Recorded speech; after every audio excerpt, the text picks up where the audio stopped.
Pleine lune du 8 décembre en Gémeaux, c'est parti! Salut à toi qui viens prendre des nouvelles de ton chemin de vie avec cette nouvelle lune qui se dessine en Gémeaux. Pero, qu'est-ce que j'entends?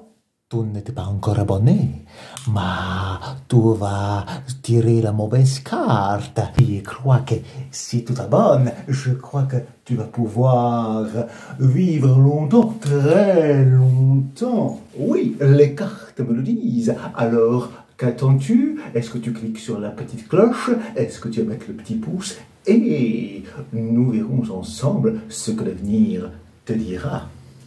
Bienvenue à vous pour cette lune du 3 décembre qui clôture notre année des nouvelles lunes. Enfin, pour l'année 2022, bien sûr. Nous allons nous retrouver en Gémeaux. Et ce Gémeaux, eh bien, il s'incarne avec le valet de denier.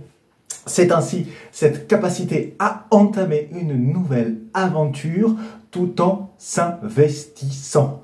Plus vous allez vous investir dans ce que vous aimez en ce temps d'automne et qui va doucement vers l'hiver pour laisser germer en terre, laisser dormir en terre ce dans quoi on s'investit. Donc, cette nouvelle lune en Gémeaux, elle nous fait quitter un état et elle en prépare un autre pour chacun et chacune d'entre nous. Donc, prenez le temps ces jours-ci avec cette pleine lune de dessiner le voyage que vous avez envie de faire. Peut-être qu'il y aura des épreuves, des expériences, des pertes. Et en même temps, n'est-ce pas là le plus beau des voyages? Aller jusqu'au bout de ce que l'on souhaite, tout en ayant conscience de ses forces et de ses faiblesses et de savoir composer avec l'ensemble. C'est ainsi que le Gémeaux nous rassemble pour regarder ces différents aspects de la réalité qui créent une uniformité, une unité à travers ce vaste monde, ce vaste globe sur lequel nous vivons. Je vous propose aujourd'hui de choisir. Alors, je ne vais pas faire donc cette lecture signe par signe, mais par groupe. Vous allez avoir à choisir entre la première plume, la deuxième plume et la troisième plume. Donc, choisissez la plume numéro 1, la numéro 2 ou la numéro 3. Laquelle pour vous écrit ce qu'il vient dans votre destin aujourd'hui. Comment est-ce que vous allez prendre les cartes en main? Mettez peut-être sur pause la vidéo et voyez laquelle vous inspire pour vous rendre ensuite en dessous. Vous cliquez là juste en dessous, vous avez un plus avec 3 petits points. C'est la description de la vidéo dans laquelle je mettrai bien sûr à quoi correspond la plume que vous avez choisie, plume 1, plume 2 ou plume 3. Et ainsi, vous pourrez directement cliquer sur la partie qui vous concerne. Bien, vous avez choisi, c'est parti pour ceux qui ont choisi la plume numéro 1. Alors, qu'est-ce qui s'écrit pour vous? Ce qui s'écrit pour vous, la première chose, c'est les cartes de l'archange Métatron qui sont venues et nous parlent tout d'abord de lieux karmiques. Vous avez besoin de vous ressourcer dans un endroit calme. Vous avez une très vieille âme et vous avez voyagé dans plusieurs pays. Moi qui ai entamé cette discussion en parlant des voyages, eh bien voilà qu'on démarre avec cela. Le moment est venu de vous relier à un de vos lieux karmiques afin d'élever vos énergies et d'amorcer un changement dans votre vie. Cette fin d'année vous appelle donc à vous reconnecter avec votre intuition, à un lieu que vous aimez, où vous êtes toujours senti bien. Et que ce soit tout simplement en regardant des photos ou en y allant si c'est proche de chez vous, à aller vous y ressourcer. C'est un temps de pause, j'entends pour vous qui avez choisi la plume numéro 1. Donc, moment pour vous ressourcer dans ces lieux karmiques afin de trouver votre paix intérieure. Je vous sens apaisé, dans une forme de solitude tout en étant relié. Je vois votre sourire, ces énergies qui viennent vous nourrir, qui viennent vous porter pour investir par la suite. C'est un moment où vous ne faites rien, vous vous laissez faire. C'est cette période de lâcher prise et de laisser partir tout ce qui va être de l'ordre du doute pour vous. Doute, peur, et vous le remettez à ce lieu, à cet endroit qui vous est si cher. Et ainsi laissez le vide se faire en vous, afin que les questions qui se présentent à vous soient celles qui sont justes, que vous pouvez mesurer pour avancer sur ce que vous êtes en train d'entamer. Il n'est plus temps de perdre du temps. Et au lieu de cela, plutôt, c'est de vous concentrer sur votre projet. Éclaircissez votre projet au milieu de ce moment où les feuilles tombent dans l'automne pour voir le cœur des choses, le cœur de ce qui est important pour vous. Quels sont les rêves que vous avez mis de côté et quels sont ceux que vous pouvez aujourd'hui développer? Cette concentration, elle amène à quoi? Elle amène à pouvoir mesurer le pour et le contre au niveau de ce qui vous encombrez au niveau des idées. C'est ce que vient vous raconter le valet d'épée. Il n'est plus temps d'hésiter, mais il est temps de trancher au service de quoi vous souhaitez vous mettre. Qu'est-ce qui vous soutient aujourd'hui? Quelles sont les racines qui sont là depuis toujours et qui ont maintenant le temps de pouvoir se développer, de pouvoir aller plus profondément dans le sol afin de vous connecter à votre intuition avec cette lune qui apparaît en conclusion?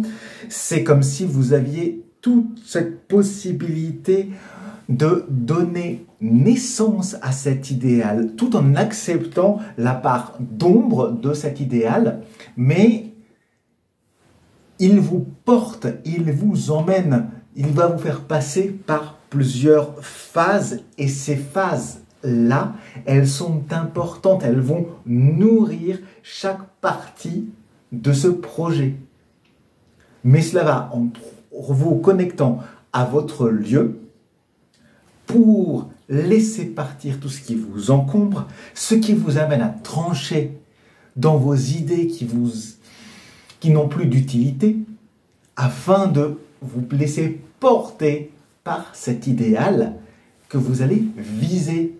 Car, comme je le disais lors de la dernière vidéo, Oscar Wilde nous rappelait qu'il est important de viser la lune, car en cas d'échec, on tombe toujours dans les étoiles. C'est plus ou moins la citation, je vous laisserai aller voir par vous-même sur Internet la citation exacte. Mais je la trouve suffisamment impactante pour qu'elle vous porte, qu'elle vous supporte dans vos idées. Visez cette lune, partagez-la, parce que ça va vous permettre d'aller plus loin. Passons à présent à vous qui avez choisi la deuxième plume.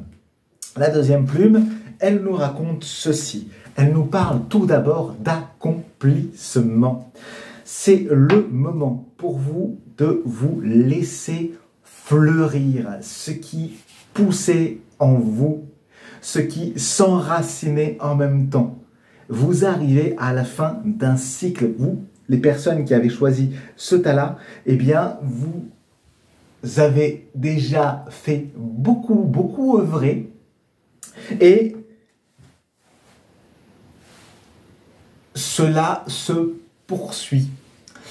Même s'il peut y avoir des moments de questions, cela vous invite à rester concentré sur vos rêves, sur là où vous serez bien, sur cet endroit où vous allez vous sentir à l'aise pour rayonner. Je vous vois avec une lumière qui émane de vous, rayonner tout ce que vous êtes. Tout en acceptant ce qui se transforme. Hein, la carte qui est venue après, donc vous avez vu l'accomplissement, puis on a l'améthyste qui est venu ensuite. Et on a cette idée de mutation interne, profonde. Donc cet accomplissement qui est en train de s'amener est aussi en train de faire de vous un joyau qui va pouvoir enseigner au monde ce qu'il a à enseigner. C'est cette incarnation dans la matière d'une dimension spirituelle, mais pas qui recherche les choses vers le haut, mais vraiment qui les met ici. Je vais mettre les mains dans la terre, et ainsi, ça va m'amener à aller ouvrir. Eh bien, vous voyez, l'archange Métatron, là où on avait les cartes de l'oracle de Gaïa, on a l'archange Métatron qui vient nous parler du troisième œil qui se trouve au Tibet. Donc connectez-vous à cette dimension. Cela vous permet d'ouvrir cet accomplissement, ce chakra du troisième œil lié à celui de la terre-mère. Il se peut que vous l'ayez visité d'ailleurs, cet endroit, que ce soit en réalité ou en rêve. Et cela vous amène dans cette connexion avec les mondes invisibles, avec les anges. Peut-être que c'est en vous que vous êtes connecté, parce que ange, on peut l'entendre comme le en-jeu, en soi. Et du coup, cela vous ouvre à la possibilité de recevoir, de percevoir des signes sur votre chemin.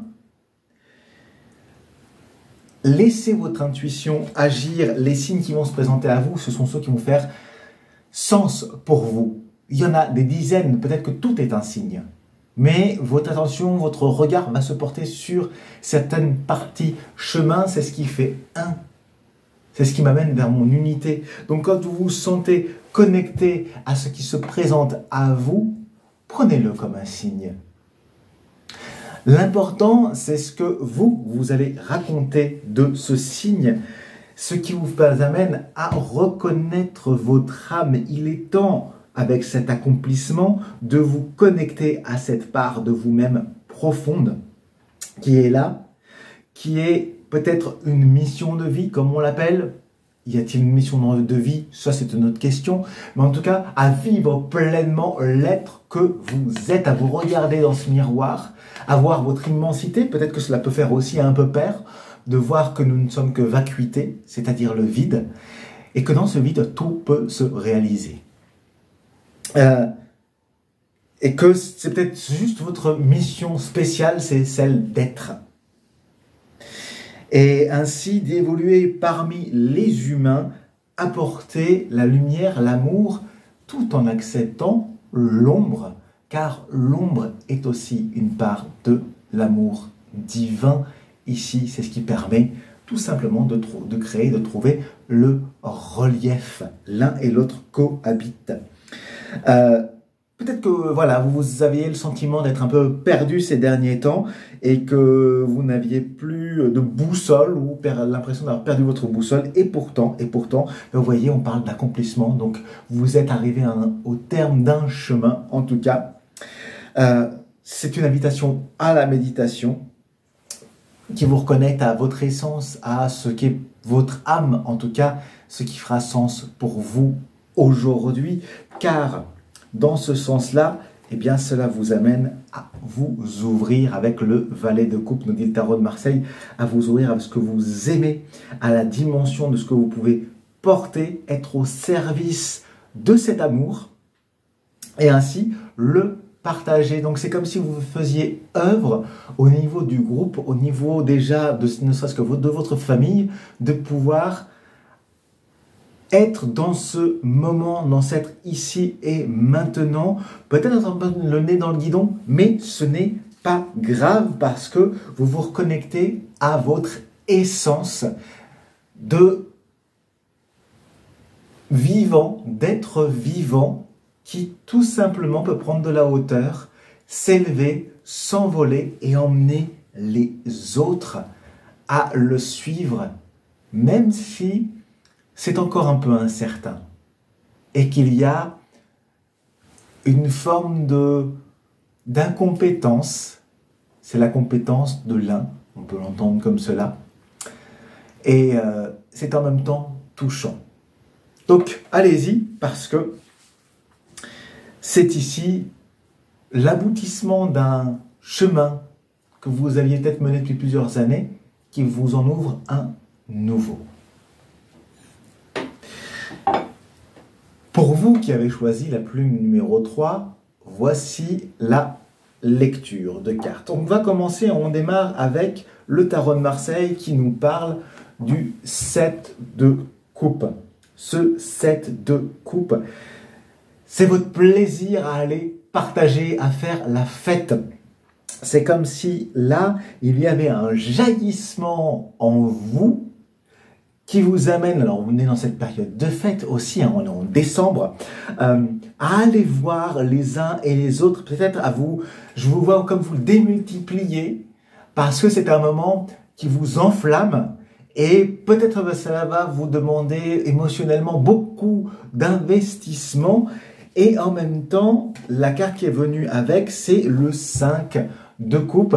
Ça va vous amener à essentialiser, à voir avec qui vous communiquez, parce que ce 7 est peut-être un peu dans la dispersion émotionnelle, et en même temps, ça vous appelle à vous dire, ok, je me reconcentre pour voir ce qui est important de dire, de rendre plus rare ma parole, pour qu'elle devienne une bénédiction, et pas une parole qui se perde dans le fait de se disperser dans le plaisir d'être avec les autres. Ou alors aller jusqu'au bout de ce plaisir. Peut-être que vous allez vous disperser et que ça va vous fatiguer, et qu'à partir de là, vous allez retrouver une nouvelle dimension. Cela existe et cela est possible aussi. Ce qui vous amène dans l'oracle de la lanterne, l'oracle d'Halloween nous parle de Jack à la lanterne. Tout cela nous amène dans une protection, parce que la Jack aux lanternes, c'est le protecteur lors de ces nuits d'ouverture. Donc il y a aussi là une ouverture entre cette ancienne lumière, on est dans le feu de l'hiver, je vous rappelle que à ce moment-là, nous sommes en pleine période du Sagittaire, c'est-à-dire le feu au début d'automne, et avec cet hiver naissant, bientôt dans quelques semaines.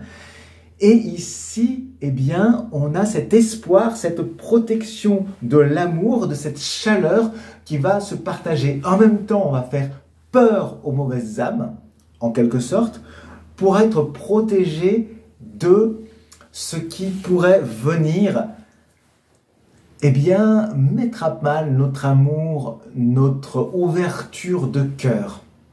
Et donc, il y a ce mouvement-là, dans cette période-là, qui est plutôt une période, pour vous qui avez choisi le 3e tas, assez émotionnel, assez fort dans l'émotion, puisqu'on a le 7 et le 5 de coupe, je le rappelle. Eh bien, en même temps, faites appel, mettez une bougie pour partager un peu de chaleur et de protection à ce moment-là. On a une autre carte qui est venue, qui parle du fantôme. C'est une notion de regret, c'est aussi quelque chose où vous pouvez laisser partir les fantômes du passé, j'entends. Tout ce que vous regrettez de ces amis que vous avez quittés, qui ne sont plus, de ces amitiés qui se sont finies, et où vous vous dites peut-être « Ah oui, mais c'était bien avec ces gens-là, ah ce que j'ai vécu avec eux, ah c'était quand même chouette ». C'est fini. Il est temps de couper, de prendre votre carnet de téléphone ou votre agenda ou tout simplement vos contacts de votre téléphone et d'effacer ces numéros. Passez à autre chose. Faites le tri dans les photos. Jetez. Gardez-en une qui est marquante peut-être pour vous, une qui vous porte dans un bon moment. Et le reste, laissez-le partir. Les cadeaux qu'on vous a faits, donnez-les, laissez partir toutes ces choses-là. Il est temps de vous libérer des fantômes du passé pour retrouver cette protection. Ce qui vous amène à, eh bien, la pomme qui nous parle de risque et de récompense. Cette prise de risque de lâcher ce que vous connaissiez vous amène à vous récompenser, à vous retrouver, c'est-à-dire à remettre de la lumière qui vous supporte et ne plus attendre de l'extérieur ce support. De pouvoir vivre en complétude ce que vous avez à vivre et ouvrir cette capacité pour vous de rencontrer des nouvelles personnes. Ainsi, partagez cette pomme qui vous amène dans une nouvelle connaissance, c'est-à-dire naître à vous-même. Cette période du Gémeaux regarde ce qui avait été et ouvre vers une nouvelle saison, une nouvelle année. On est à la dernière pleine lune de 2022. Et pour vous, elle vous porte vers quitter cela pour ouvrir à un nouvel amour, à une nouvelle forme d'incarnation. J'ai cette image, vous savez, bien sûr, vous savez que la pomme fait référence dans notre culture à Adam et Ève. C'est c'est le fruit de la connaissance qu'on a symbolisé par la pomme, même si il ne s'agit peut-être pas d'une pomme réellement, pour la petite parenthèse culturelle. Mais en tout cas, c'est cet aspect-là de ce qu'on va partager. Et on va naître ensemble pour pouvoir goûter cette matière. Et donc, vous laissez aller cet aspect fantomatique de vous-même qui n'était pas incarné et vous allez pouvoir pleinement entrer en 2023 dans cette incarnation de la lumière que vous êtes ici sur cette planète. Donc il y a quelque chose qui se dégage pour vous, qui vous permet d'ancrer qui vous êtes et naître à ce que vous êtes. Voilà, chers amis, je vous remercie pour votre écoute. J'espère que vous n'oublierez pas de mettre un petit pouce, à y aller, à vous engager, à incarner, à partager si tout cela vous a parlé, car c'est ainsi que la lumière s'incarne, qu'elle met du relief avec l'ombre et qu'ainsi, tous ensemble, nous ferons grandir des idées nouvelles pour aller faire le voyage encore inconnu à la découverte de ce qui sera, de ce qui est déjà. Merci à vous, bon voyage et à la prochaine lune.